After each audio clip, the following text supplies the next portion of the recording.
legalizada por 5.000 anos. Nossos ancestrais não eram todos esquizofrênicos. A Austrália, um dos países que tem o maior índice de uso de maconha no mundo, a esquizofrenia não aumentou em 30 anos lá.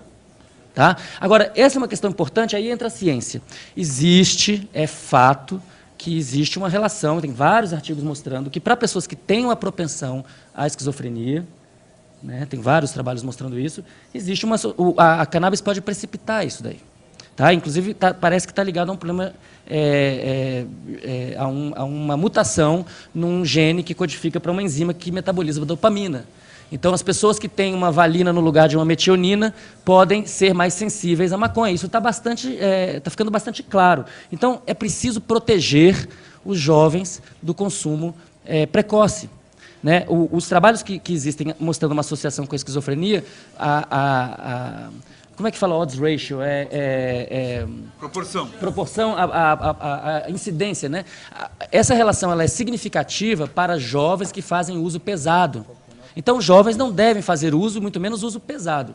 Agora, tem uma coisa muito interessante nisso. Como é que você sabe que... E o Ronaldo é psiquiatra, ele vai poder adicionar esse debate. Como é que você sabe que uma pessoa tem tendências psicóticas? Isso não é uma coisa simples. Né? A pessoa, se ela já surtou, então é muito fácil saber. Mas se ela nunca surtou, como é que você vai saber? É engraçado porque a maconha talvez seja o diagnóstico. Pessoas que não têm tendências psicóticas... Estou falando sério, estou falando de ciência. Pessoas que não têm tendências psicóticas não vão ficar psicóticas porque fumaram maconha. Os estudos mostram isso. Mas pessoas que têm a tendência podem sofrer um acréscimo na sua chance de psicotizar e causar danos para o resto da vida. Pessoas que têm tendência psicótica, quando usam uma dose baixa de maconha, experimentam episódios de paranoia, etc. Pessoas que não têm tendência psicótica, mesmo numa dose alta, não experimentam nada disso. Então, se tem uma pessoa que você suspeita que pode ter uma tendência à psicose, talvez uma dose baixa de maconha seja diagnóstica, para saber se essa pessoa pode ou não pode usar. Assim como quando a gente vai tomar penicilina, não, vocês estão rindo, eu estou falando sério. Quando você usa penicilina, você, antes de saber se pode tomar penicilina, você testa para saber se tem alergia. Não é isso? É isso que a ciência faz. Você não administra uma substância para uma pessoa sem saber se ela tem uma sensibilidade especial. Tá? Tem pessoas que não podem... consumir uma ou outra substância, ou que tem fenilcetonúria, ou que tem qualquer outra intolerância a uma determinada substância, e você precisa proteger a pessoa disso. Mas você consegue isso como? Com mais informação. Primeiro, eu não estou defendendo legalização de droga aqui. Eu estou explicando por que a maconha funciona como um remédio. Agora, mesmo que você usar ela como remédio, ela tem efeitos colaterais. Se ela for abusada, ela vai fazer mal.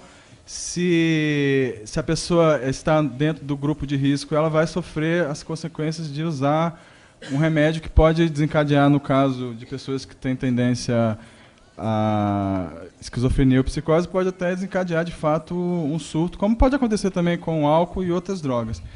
No caso da maconha, existe a maconha, eu sou, como cientista, eu tenho que confessar, eu sou um fã da maconha porque eu considero uma obra-prima da natureza. E uma das coisas que você pode fazer na maconha é balancear o conteúdo de princípios ativos de maneira que se aumente a quantidade de um antipsicótico que chama canabidiol, que reduz bastante, sobremaneira, a possibilidade de uma pessoa com tendência à esquizofrenia ter algum surto nesse sentido. Então, de fato, existe esse problema que o Ronaldo Laranjeira falou, e seria muito bom que as pessoas assumissem ou entendessem que existem pessoas que estão sofrendo e que podem parar de sofrer usando essa planta, inclusive com o benefício de poder modificar essa planta para diminuir o grupo de pessoas que podem sofrer algum risco dessa... porque existe mesmo. Tem grupos de risco para qualquer tipo de remédio.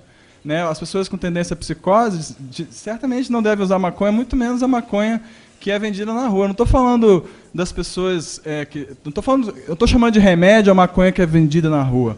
A maconha que é vendida na rua, ela é misturada com crack, cocaína, amônia, o que for. Eu estou falando de plantas produzidas padronizadamente da forma que hoje em dia já é produzida no Canadá, nos Estados Unidos, na Holanda. Eu não estou falando de uma coisa de outro mundo, né?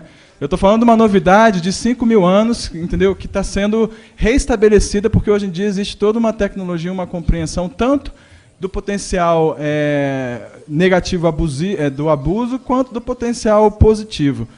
Mas com relação específica, então, à esquizofrenia, essa questão ela já vem sistematicamente sendo trabalhada, simplesmente modificando, né, a relação, né, o balanço entre canabidiol e THC, de maneira que aumentando o canabidiol, você aumenta um componente que é antipsicótico e resolve esse problema.